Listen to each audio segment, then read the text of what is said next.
prácticas educativas y con el material que se nos ha sido entregado. Entonces, nuestro tema son las prácticas educativas y cómo hay veces, aunque tenemos buenas teorías pedagógicas, no pues de pronto no resulta lo que hemos planificado previamente. La compañera Claudia. Buenas tardes. Con base en relación al material que hemos trabajado sobre la práctica educativa, donde podemos ver que este es un proceso de enseñanza-aprendizaje donde se planifica muy bien para obtener unos resultados en nuestros educandos en una formación integral. Esta debe defender la individualidad del educando. La educación como tal se puede asumir de corta duración, puede ser en el aula de clase, pero ahí vemos son efectos inmediatos. Pero con una clase no podemos evidenciar completamente el proceso, solo vamos a ver cambios parciales. Es más visible ver todo el efecto en un conjunto de clases, puede ser en un año lectivo. Una buena práctica se evidencia, como nos muestra el Ministerio de Educación, en 2 años.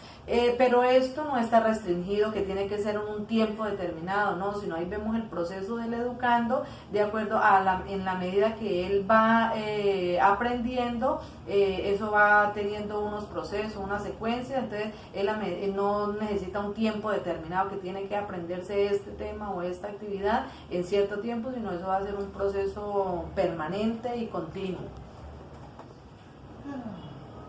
La práctica educativa no se debe basar en un sistema bancario, como lo decía Freire, con conocimientos desligados de la realidad, que solo el estudiante esté memorizando, dándole temas que no tienen nada que ver con la práctica de la realidad de él. No podemos sumergirnos en dar conocimientos solamente por llenar el estudiante de puro conocimiento. Decirles vamos a hablar de respeto, pero el estudiante vemos que en el entorno llama a su compañero por el apodo, o no podemos hablar de solidaridad cuando el estudiante no es capaz de compartir sus útiles escolares. Entonces eso es lo que tenemos que buscar en la educación, que sea integral y que sea ajustada a la realidad, a lo que el estudiante necesita. La práctica educativa no debe implantar conocimientos, sino que debe lograr un desarrollo integral en el educando. Bien, sí, se hace énfasis en la parte que la educación debe ser individual, porque la educación no puede ser homogénea para todos los estudiantes, pues todos parten de contextos y modos de aprender diferentes. También la parte que dice lograr desarrollo integral del estudiante, que no se puede implantar conocimientos por la cuestión de que Paulo Freire se basó también en el constructivismo, donde parte del estudiante las experiencias previas que él tenga, y a partir de eso previo que él tiene es que se construye el conocimiento. También podemos ver la teoría, lo que nos muestra Montessori, que al niño se le debe proporcionar un ambiente sano, ordenado, donde el profesor le muestre el amor al estudiante. Trabajar con caja de juego, no necesariamente eso, sino en la práctica educativa se debe incorporar lo que, aprovechando ahorita las TIC, que el estudiante vea esa motivación, sienta esa motivación, y que no llegue el docente psicorrígido al aula de clase y que él es solamente el objeto valedero y el estudiante debe estar allá aislado o sentado o solamente recibiendo unos conocimientos y que no puede interactuar, sino trabajar con la pedagogía del amor. En cuanto a la referencia de Pestalozzi, nos dice que la educación se implementa a partir de la observación y de la experiencia y del interés de las actividades educativas.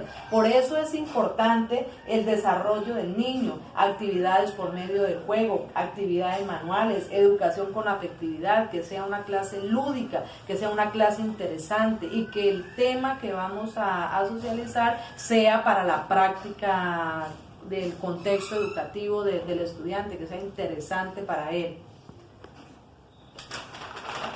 Muy bien, Montessori y Pestalozzi coinciden en la educación que debe ser individual y en el respeto. El estudiante debe ser percibido como una persona y el estudiante debe ver que el profesor realmente lo tiene en cuenta. Hay una parte en común también, que es esto, que se trabajó la parte con niños, digamos así, de pocos recursos. Entonces Montessori y Pestalozzi, ellos también están en la cuestión de enseñar oficios, y por eso, al igual que Paulo Freire, insisten en la cuestión que a partir de la experiencia, no solamente con la parte teórica, sino que haciendo es que se aprende. Por eso caso de Montessori, esto incluyó la caja de herramientas para que el niño fuera descubriendo, y con base a lo que él descubría era que el docente debía orientarlo. En cuanto a Makarenko, pues aprovechó que trabajó en un reformatorio para niños jóvenes, y entonces él cómo hizo para poder solucionar allá y que eso recibieran su formación educativa, pues lo hizo ver que ellos eran un grupo cohesionado, que tenían unas metas en común. Entonces, al compartir metas, ya el estudiante sentía la presión de los otros grupos sin que nadie lo estuviera forzando a nada, porque todos tenían que luchar por los mismos fines y mantener la colonia o granja, que se llamaba así en tiempos de Makarenko. Aquí tenemos que, por eso se debe enseñar a implementar una práctica educativa que tenga en cuenta no tan pegada al sistema, implementar una no siguiendo el mismo orden del discurso, y una práctica educativa que preserve al individuo, que es importante, y que tenga en cuenta la naturaleza. Con Zaccagnini nos presenta una inquietud que es la siguiente: ¿cómo debemos formar al educando? Porque la educación siempre ha pasado y pasará por diferentes etapas o crisis o revoluciones. Entonces, para esta época contemporánea, nuevamente ese sujeto que recibe la educación debe ser reformulado y planteado. ¿Qué es lo que deseamos para ese educando? ¿Sí? ¿Cuál es el ideal? Que sea un ciudadano crítico y que sepa convivir con sus semejantes. En la parte aquí tenemos una conclusión: la educación como proceso transformador apoyada en la ciencia que se materializa en las prácticas educativas. Entonces, como dice Zaccagnini, el docente es importante porque él es el intermediario entre las relaciones de poder y el ser que nosotros vamos a educar. Quiero comentar acá que aparte de Zaccagnini y de estos pedagogos que comentamos, pues también nos tenemos que basar en las obras de teoría emergente en la construcción del saber pedagógico de Díaz Queros, ¿sí? Y también lo que es la transmisión del saber, el saber universitario y el saber pedagógico, porque para bien o para mal la pedagogía surgió después de la universidad. Entonces la pedagogía es una ciencia que debe reformularse independiente, así como lo han hecho las demás ciencias sociales. Muy bien, y la última parte, que es el ser y el saber docente para una práctica educativa.